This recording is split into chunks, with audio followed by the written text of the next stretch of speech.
فاسألوا أهل الذكر إن كنتم لا تعلمون. Bismillah, alhamdulillah, wassalatu wassalamu ala rasulillah wa ala alihi wa sahabatihi wa mawalah, amma ba'd. 10 hari pertama bulan Dzulhijjah adalah musim kebaikan, hari-hari yang terbaik untuk kita memperbanyak amal soleh dan untuk kita meningkatkan kualitas amal soleh kita. Mungkin akan timbul pertanyaan, amal soleh apa yang perlu kita kerjakan di 10 hari pertama bulan Dzulhijjah? Jawabannya bahwa secara umum apa saja amal soleh yang Anda ketahui, yang kita ketahui dia adalah amal yang soleh, maka silahkan diperbanyak dan silahkan ditingkatkan kualitasnya. Hari-hari 10 hari pertama bulan Dzulhijjah adalah hari yang sangat baik kita memperbanyak amal soleh apapun bentuknya dan meningkatkan kualitas amal soleh yang sudah sering kita kerjakan, diantaranya halal yang wajib.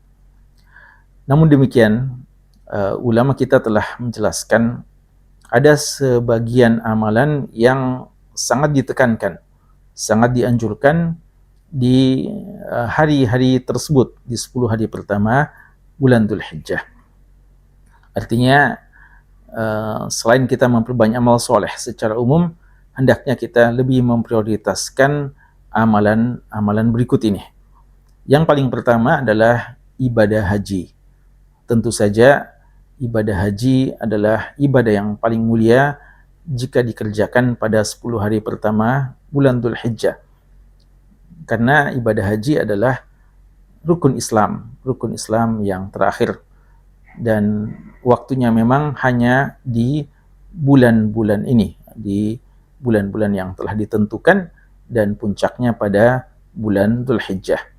Dan kita tahu ibadah haji adalah ibadah yang dijanjikan surga oleh Allah Subhanahu wa taala. Berdasarkan info yang datang dari Nabi kita sallallahu alaihi wasallam, wal hajjul mabruru laisa lahu jazaa ilal jannah. Haji yang mabrur tidak ada balasan dari Allah kecuali surga. Maka beruntung para jamaah haji yang berkesempatan untuk haji tahun ini. Anda berada pada kemuliaan yang sangat besar. Jadikan haji Anda haji yang mabrur, haji yang tidak ada kefasikan di dalamnya, haji yang tidak ada lisan-lisan yang keji dan kotor pada saat mengerjakannya. Haji yang penuh dengan keikhlasan dan sesuai dengan sunnah Rasulullah Shallallahu Alaihi Wasallam. Yang kedua, di antara amalan yang sangat dianjurkan pada 10 hari pertama bulan Dzulhijjah adalah amalan zikir kepada Allah Subhanahu wa taala. Berdasarkan firman Allah di surat Al-Hajj ketika Allah mengatakan liyashhadu manafi'a lahum wa yadhkuru smallahi fi ayyamin ma'lumat, dan hendaknya mereka menyaksikan begitu banyak manfaat yang didapatkan dalam pelaksanaan ibadah haji, dan hendaknya mereka berzikir kepada Allah di hari-hari yang telah diketahui. Abdullah bin Abbas radhiyallahu anhu menafsirkan ayyamun ma'lumat di ayat tersebut maksudnya adalah 10 hari pertama bulan Dzulhijjah. Maka 10 hari pertama bulan Dzulhijjah sangat dianjurkan memperbanyak zikir kepada Allah Subhanahu wa taala. Dan lebih khusus lagi adalah apa yang dinamakan dengan takbiran. Berdasarkan hadis yang diriwayatkan oleh Abdullah bin Umar radhiyallahu anhu tentang keutamaan 10 hari pertama bulan Dzulhijjah, dikatakan fa'aksiru fihinna minat tahlil wat takbir wat tahmid. Berbanyaklah di hari-hari tersebut dengan ucapan tahlil la ilallah, takbir ucapan Allahu Akbar, dan tahmid ucapan alhamdulillah. Dan dalam pelaksanaannya salaf mencontohkan apa yang dinamakan dengan takbiran Allahu Akbar 2 kali atau 3 kali dalam sebagian riwayat, Allahu Akbar, Allahu Akbar, Allahu Akbar, la ilaha illallah wallahu akbar, Allahu Akbar walillahil ham. Ini di antara riwayat tentang jenis takbiran yang dicontohkan oleh sebagian sahabat, dan di sana ada jenis-jenis takbiran yang lainnya. Intinya perbanyak takbiran semacam ini di 10 hari pertama bulan Dzulhijjah. Dan ketika kita mengatakan 10 hari pertama bulan Dzulhijjah, artinya sejak 1 Dzulhijjah. Takbiran tidak hanya dikerjakan pada hari lebarannya saja, bukan cuma di Idul Adha, tapi sejak masuknya 1 Dzulhijjah. Walaupun yang dimaksudkan dengan takbiran di sini adalah takbir yang sifatnya mutlak, yaitu takbiran yang dikerjakan di mana saja, tidak harus di masjid, boleh dikerjakan di rumah kita, bahkan di jalan-jalan sebagaimana yang dicontohkan oleh sebagian sahabat. Bahkan Abdullah bin Umar radhiyallahu anhu dan Abu Hurairah radhiyallahu anhu di 10 hari pertama bulan Dzulhijjah mereka datang ke pasar-pasar untuk menggemakan suara takbiran di pasar-pasar tersebut. Dan ini yang dinamakan dengan takbir mutlak, yang dikerjakan kapan saja selama 10 hari pertama bulan Dzulhijjah dan di mana saja di waktu-waktu tersebut. Nanti ada yang dinamakan dengan takbir muqayyad, takbir yang terikat waktunya, yaitu setelah selesai sholat wajib, dan juga terikat tempatnya, yaitu di tempat-tempat sholat wajib seperti di masjid. Dan itu nanti dimulai bagi orang-orang yang tidak melaksanakan ibadah haji pada tanggal 9 Dzulhijjah setelah selesai sholat subuh. Bagi jamaah, bagi yang tidak mengerjakan ibadah haji, dianjurkan untuk memulai takbir muqayyad, yaitu takbir di tempat-tempat sholat berjamaah. Setelah selesai sholat berjamaah, itu kita bertakbiran sejak hari Arafah tanggal 9 Dzulhijjah ba'da sholat subuh, dan itu terus berlanjut sampai tanggal 13 Dzulhijjah ba'da sholat asar. Waktunya kurang lebih 5 hari. Dan ini diantara hal yang menjadikan sebagian ulama kita mengatakan bahwa Idul Adha lebih afdal dibandingkan Idul Fitri dari sisi takbirannya, karena waktunya lebih lama. Dan termasuk memperbanyak zikir di 10 hari pertama bulan Dzulhijjah adalah memperbanyak bacaan Al-Quran kita. Memperbanyak bacaan Al-Quran, karena Al-Quran adalah zikir yang terbaik. Oleh karena itu, mari kita kembali bersemangat membaca Al-Quran sebagaimana semangat kita pada saat datangnya bulan suci Ramadan. Dan secara umum, zikir apa saja sangat-sangat dianjurkan dikerjakan di 10 hari pertama bulan Dzulhijjah ini. Yang ketiga, di antara amalan yang afdal untuk kita kerjakan adalah kita berpuasa. Karena puasa di antara amalan yang paling afdal, yang paling dicintai oleh Allah Subhanahu wa taala. Maka dibolehkan bagi seseorang yang ingin berpuasa sejak tanggal 1 Dzulhijjah, puasa sunnah maksudnya. Dibolehkan bagi seorang muslim yang ingin berpuasa sunnah sejak tanggal 1 Dzulhijjah sampai 9 Dzulhijjah. Ya, karena tentu saja tanggal 10-nya hari Idul Adha tidak diperkenankan bagi kita untuk berpuasa. Jadi boleh orang berpuasa sejak tanggal 1 sampai tanggal 10, tanggal 9, sesuai dengan keumuman amal soleh. Puasa adalah di antara amal yang paling soleh, yang paling dicintai oleh Allah. Namun, ulama kita beda pendapat apakah hal itu dikerjakan oleh Nabi SAW. Dalam artian, apakah Rasulullah juga melakukan puasa sejak tanggal 1 sampai tanggal 9. Dan ini ada khilaf di kalangan ulama kita, termasuk riwayat dari sahabat Aisyah radhiyallahu anha dan Hafsah radhiyallahu taala anha dan para ummahatul mukminin. Namun mereka tidak berbeda pendapat bahwa dibolehkan, dianjurkan, ya, tanpa dalil khusus pun sudah cukup anjuran untuk memperbanyak puasa karena termasuk amal soleh sejak masuknya 1 Dzulhijjah. Namun demikian, jika kita tidak bisa melaksanakan dan tidak bisa memperbanyak puasa sunnah sejak masuknya 1 Dzulhijjah, jangan kita sampai terluput dari puasa 9 Dzulhijjah, utamanya bagi yang tidak melaksanakan ibadah haji. Bagi yang tidak melaksanakan ibadah haji, sangat dianjurkan untuk melaksanakan puasa Arafah, yaitu puasa tanggal 9 Dzulhijjah. Dalam hadis yang diriwayatkan Imam Muslim yang kita ketahui bersama dari sahabat Abu Qatadah radhiyallahu anhu, Rasulullah SAW bersabda bahwa puasa hari Arafah itu menghapuskan dosa selama 2 tahun lamanya. Dan ini adalah puasa yang termasuk paling afdol dan paling besar pahalanya di sisi Allah karena menghapuskan dosa selama 2 tahun. Dan di antara amalan yang sangat dianjurkan di 10 hari pertama bulan Dzulhijjah adalah amalan berkurban, ya. Walaupun kurban ini pelaksanaannya nanti tanggal 10, tapi dia masuk dalam keumuman 10 hari pertama bulan Dzulhijjah. Dan ibadah kurban ini dia dikerjakan sejak tanggal 10 dan boleh hingga hari tasyrik tanggal 11, 12 dan 13.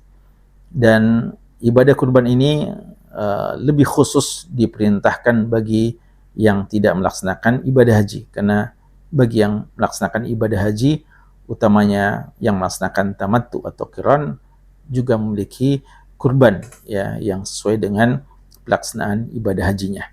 Bagi yang tidak mengerjakan ibadah haji, sangat dianjurkan untuk mengerjakan ibadah kurban. Sampai-sampai Abu Hurairah radhiyallahu anhu pernah meriwayatkan, walaupun secara mauquf dari beliau, bahwa siapa yang memiliki kelapangan lalu tidak mau berkurban, maka tidak usah ikut solat Idul Adha bersama dengan kami. Man wajadalahu sa'ah falam yudhahi fala yaqrabanna musallana. Dan ibadah kurban ini harus dikerjakan dengan penuh keikhlasan kepada Allah, dan Allah Subhanahu wa taala akan menerima persembahan kita yang terbaik. Dialah ibadah yang telah dicontohkan langsung oleh Nabiullah Ibrahim dan menjadi sunnah juga pada Nabi kita Muhammad sallallahu alaihi wasallam dan umat beliau.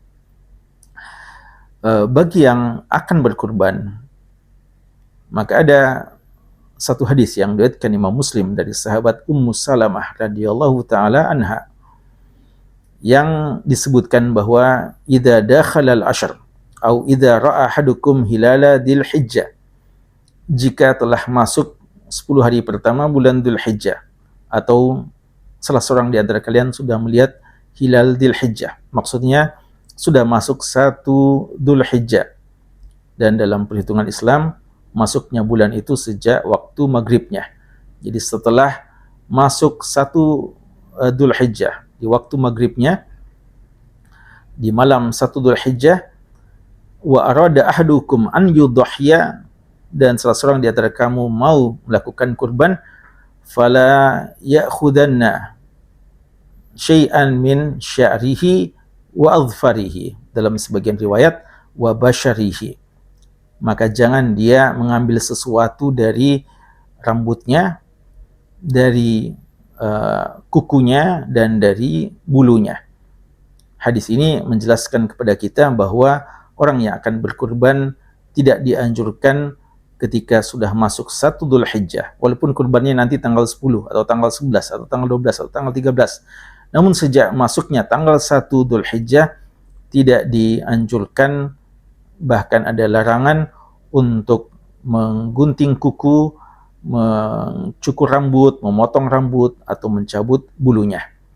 Walaupun hadis ini diperselisihkan oleh ulama kita apakah hukumnya haram atau hukumannya makruh, bahkan ada sebagian mengatakan sekedar anjuran, namun tentu saja al-khuruju minal khilafi mustahab, keluar dari perbedaan pendapat lebih baik, maka sebaiknya kita menghindari, jangan lagi kita mencukur rambut atau memotong kuku atau mencabut bulu bagi kita yang akan mengerjakan ibadah kurban. Dan maksudnya adalah yang memiliki dana untuk kurban tersebut, dia sudah menyiapkan dananya, sudah berniat, dan tidak termasuk di dalamnya tidak termasuk dalam larangan ini kalangan keluarganya yang ikut juga mendapatkan pahala dari kurban yang dilakukan oleh kepala rumah tangga. Jadi larangannya khusus bagi yang memiliki hewan kurban tersebut, yaitu kepala rumah tangga. Dan yang terakhir yang perlu untuk kami ingatkan terkait dengan amal-amal soleh di bulan Dzulhijjah dan terkhusus di 10 hari pertama bulan Dzulhijjah, yaitu selain kita memperbanyak amal soleh, mari kita agungkan 10 hari pertama bulan Dzulhijjah dengan menghindarkan diri kita dari dosa-dosa dan maksiat. Dan Allah mengatakan tentang 4 bulan yang diharamkan, fala tazlimu fihinna anfusakum. Jangan kalian mendolimi diri kalian di bulan-bulan tersebut, artinya di bulan-bulan haram. Bulan Dzulhijjah termasuk di antara bulan-bulan yang haram, dan 10 hari pertama bulan Dzulhijjah termasuk di antara waktu yang paling afdal dari bulan Dzulhijjah. Maka jaga diri kita dari berbagai macam maksiat, karena maksiat, dosa bisa saja menghapuskan kebaikan-kebaikan kita. Apatah lagi perbuatan kezaliman yang disebutkan secara khusus pada ayat tersebut. Kezaliman kepada Allah berupa kesyirikan dan segala macam perbuatan dosa, hindari sejauh-jauhnya di 10 hari pertama bulan Dzulhijjah ini. Dan juga kezaliman sesama manusia, kezaliman sesama hamba berupa dosa menyakiti fisiknya, membunuhnya, atau apa saja yang bisa melukainya atau menyakiti fisiknya adalah kezaliman yang bisa menjadi persoalan yang besar bagi kita di hari kiamat kelak. Dan juga kezaliman terkait dengan persoalan harta. Apa saja bentuk kezaliman dalam persoalan harta, mencuri, merampok, korupsi, pungli, dan segala macam praktek-praktek mengambil harta orang lain tanpa jalan yang benar, maka itu harus dihindari sejauh-jauhnya di bulan mulia, bulan haram, dan di 10 hari pertama bulan Dzulhijjah lebih khusus lagi. Dan termasuk kezaliman dari segi kehormatan, yaitu menodai kehormatan saudara kita berupa menggibahnya, berupa menceritakan atau menjelek-jelekkannya dan memfitnahnya, dan termasuk menodai kehormatan dalam tingkatan yang paling keji, yaitu melakukan perbuatan zina dan semacamnya. Hal ini sangat perlu kita hindari. Hari-hari ini kita mendengarkan begitu banyak perbuatan zina yang dilakukan dan dipertontonkan dan dipublikasikan, diviralkan. Wallahul musta'an. Padahal dia adalah perbuatan yang sangat keji di sisi Allah. Kata Allah Subhanahu wa taala, innahu kana fahisyah wa sa'a sabila. Apatah lagi perbuatan zina yang dilakukan dengan orang-orang yang terdekat dengan kita adalah termasuk dosa zina yang paling besar. Hindari ini semuanya agar amal-amal soleh kita benar-benar diterima secara sempurna di sisi Allah Subhanahu wa taala. Bulan Dzulhijjah, bulan penutup dari 12 bulan yang ada dalam bulan-bulan Islam. Mari kita tutup tahun kita dengan penutupan yang terbaik. Manfaatkan 10 hari pertama bulan Dzulhijjah dengan sekian amal-amal soleh yang dianjurkan dalam syariat ini. Wallahu ta'ala waliyut taufiq.